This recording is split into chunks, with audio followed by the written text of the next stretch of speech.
सिंधु घाटी सभ्यता।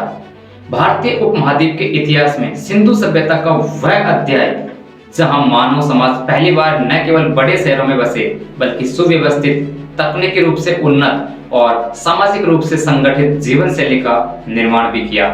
हड़प्पा और मोहनजोदड़ो इसके दो ऐसे प्रतीक बनकर के उभरे जिनके खंडर आज भी अपने मौन में हजारों वर्ष पहले की प्रगतिशील बुद्धिमत्ता में समेटे हुए हैं। यह सभ्यता हमें बताती है कि भारतीय इतिहास केवल वैदिक परंपरा या साहित्यिक स्रोतों तक ही सीमित नहीं था, बल्कि विशाल शहरी संस्कृति का भी धनी रहा है। सिंधु सभ्यता की सबसे बड़ी विशेषता यह थी कि यह एक संगठित शहरी सभ्यता थी।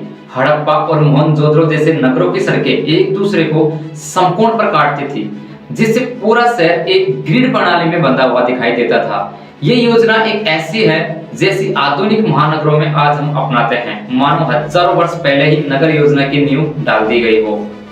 मोहनजोदड़ो का विशाल स्नानागार इस सभ्यता के सामाजिक और धार्मिक जीवन पर भी प्रकाश डालता है। इतना विशाल संरचना किसी सार्वजनिक उपयोग के वास्ते बनाई गई होगी और जो दर्शाती है कि यहाँ सामुदायिक जीवन, स्वच्छता और शायद किसी सामूहिक अनुष्ठान की महत्ता थी। इस तरह जल निकासी प्रणाली विश्व में अपनी तरह ही अनोखी व्यवस्था थी। हर घर के पास अपना शौचालय और नाली थी जो कवर नालियों से जुड़ती थी। ये व्यवस्था न केवल तकनीकी दक्षता का प्रमाण है बल्कि ये भी दर्शाती है कि हड़प्पा वासी अपने स्वास्थ्य, स्वच्छता और नगर जीवन के अनुशासन को कितना महत्व देते थे। वर्तमान समय में जब भारत स्वच्छ भारत मिशन जैसा राष्ट्रीय कार्यक्रम चला रहा है, तब हड़प्पा की जल निकासी व्यवस्था का अध्ययन प्रशासनिक दक्षता और नगरीय स्वच्छता के लिए प्रेरक उदाहरण के रूप में प्रस्तुत किया जाता है। सिंधु सभ्यता का आर्थिक जीवन अत्यंत विकसित था। कृषि, विशेषकर गेहूं, जौ, कपास, खजूर का उत्पादन बड़े पैमाने पर होता था। यही कारण है कि इतिहासकार कपास की सबसे प्रारंभिक खेती के प्रमाण इसी सभ्यता से जोड़ते हैं।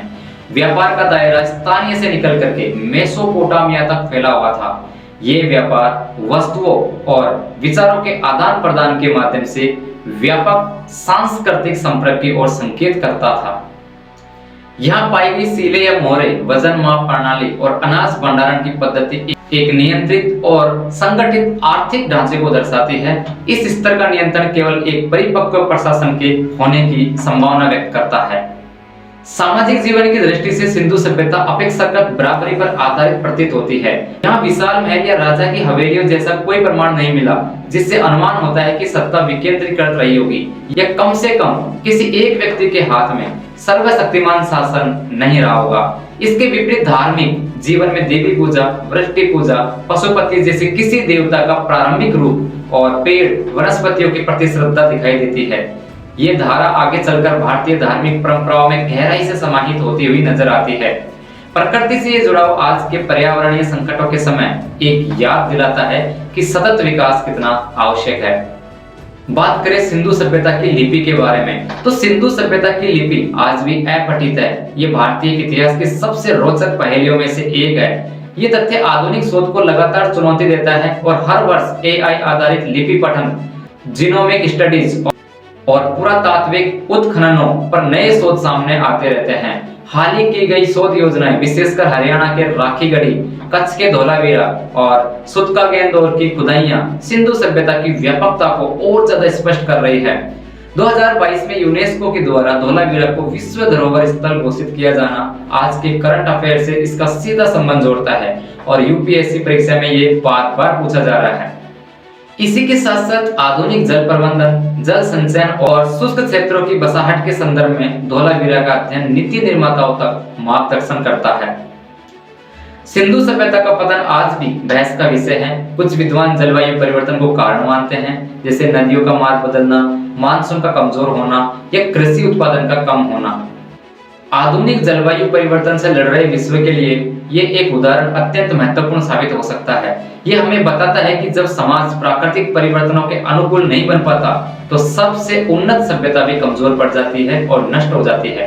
कुछ शोधों में महामारी के प्रभाव और कुछ में भू राजनीतिक कारणों की भी चर्चा होती आई है। यूपीएससी की दृष्टि से ये आवश्यक है कि छात्र इस विषय को एकल कारण सिद्धांत के बजाय बहु कारण विश्लेषण के रूप में समझें। आज के दौर में सिंधु सभ्यता पर दो प्रमुख कारणों से चर्चा बढ़ी है। एक नई खुदाइयों और वैज्ञानिक अध्ययनों से इसके भौगोलिक विस्तार की और स्पष्टता मिल रही है।